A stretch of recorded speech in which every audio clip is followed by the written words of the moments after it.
3 years ago today, Luke Stout walked out of this door, told his family that he loved them, and was never seen since. What started as a few shoes has now turned into 3,920 pairs, divided by 266 boxes that fill the family's entire garage.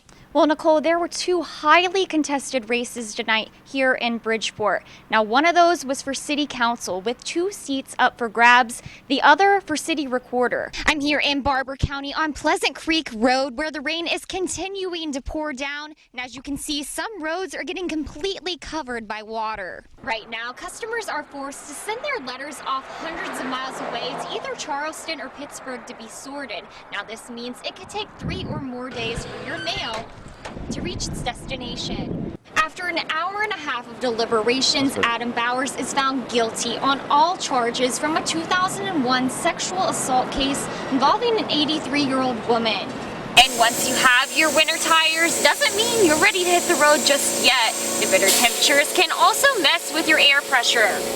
When the weather gets warmer, hundreds of people come to enjoy the beauty here at Moats Falls. But to some, this place is known as Party Rock, where many come to simply do just that.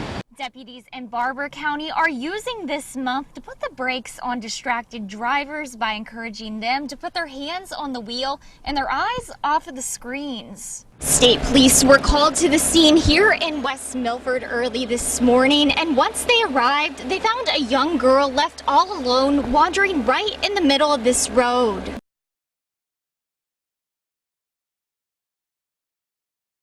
Investigators have been searching for nearly 16 months for 32-year-old Gina Mail. So far, all leads have come up as dead ends, but now they're at it again, using tags just like these to search the woods to help finally bring this case to a close. 57414.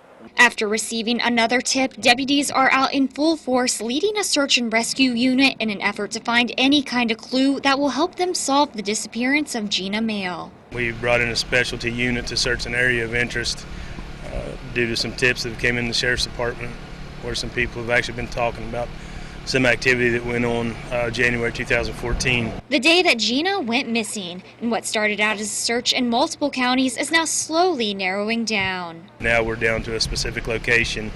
We believe we're close to closing this out. This case has led investigators down several different roads all over the county, and that's the biggest problem, trying to pinpoint where Gina may be. The terrain is extremely rough. It's hard to even walk in. We ran into a lot of obstacles with canines. Within the past 2 weeks, we've actually injured 2 canines. One actually had to have surgery. So I mean, we're exhausted in every effort that we have. Finding the right location is part of the puzzle, but the other issue is trying to track down those who may be involved. The biggest challenge has been some people that may have been involved in the incident that we're investigating are no longer around. To help bring the family some closure, deputies say they are determined to keep searching no matter how long it may take to keep this case from going cold. I can promise you that I'm not going to stop. Even the smallest tip may help, which is why officials are urging anyone with any information to come forward. For 5 News, I'm Lauren McMillen. Nearly 7,000 workers gathered here at the Capitol in Charleston to voice their concerns over legislation they say is an attack against working families. No justice! Chants and shouts filled the steps of the Capitol as union workers stood in solidarity with each other, protesting against the agenda set forth by the new Republican majority in the legislature. With only 1 week left in the legislative session, workers are hoping to have their voices heard. We are here to try to let the legislators know that we're upset and we know that it's not right for our state, and if only they would listen. The Mountaineer Workers Rising rally drew crowds of laborers, school teachers, coal miners, and iron workers. For more than 2 hours, they joined together to rally against legislation to change prevailing wage, right-to-work laws, mine safety, and public charter schools. We don't want it. It's only a coal company and a business people's law.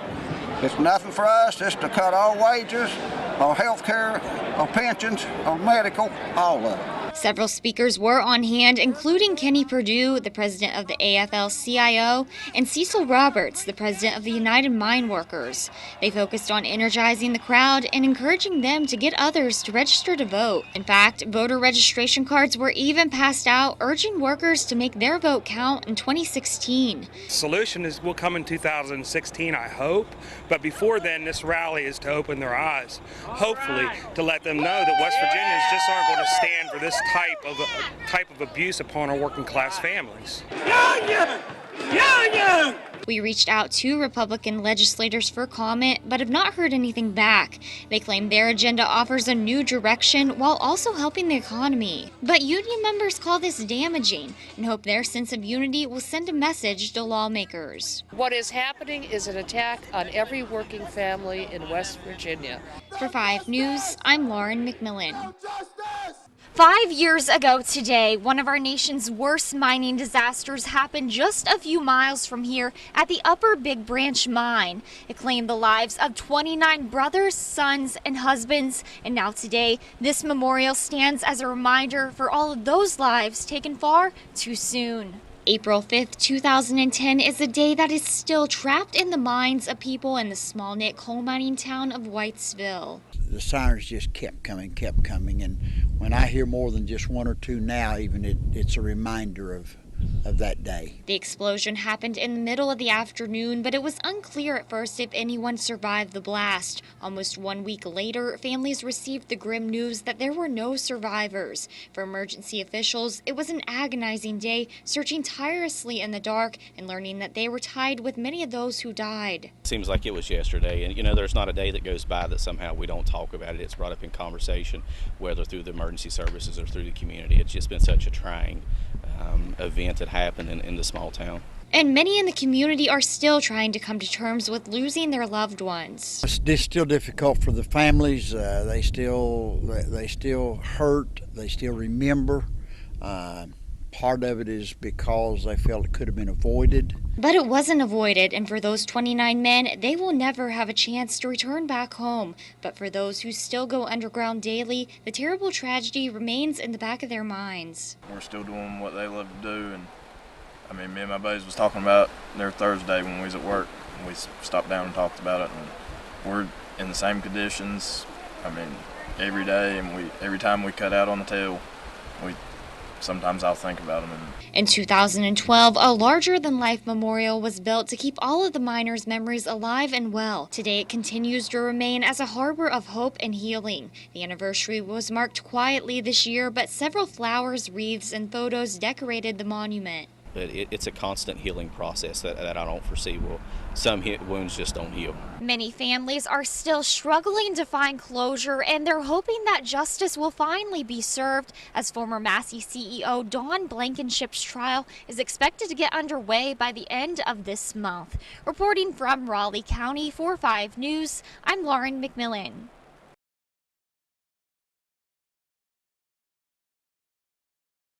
Thanks for tuning in. I'm Lauren McMillen. We're starting off in Barber County tonight, where emergency crews rescued a 15-year-old boy from nearly drowning at Audra State Park this afternoon. And the man who escaped Sharp Hospital in Weston has been found guilty of first-degree murder. After the break, Joe Mercado will take over for a few minutes to give you a look into the wonderful world of sports. Stay tuned.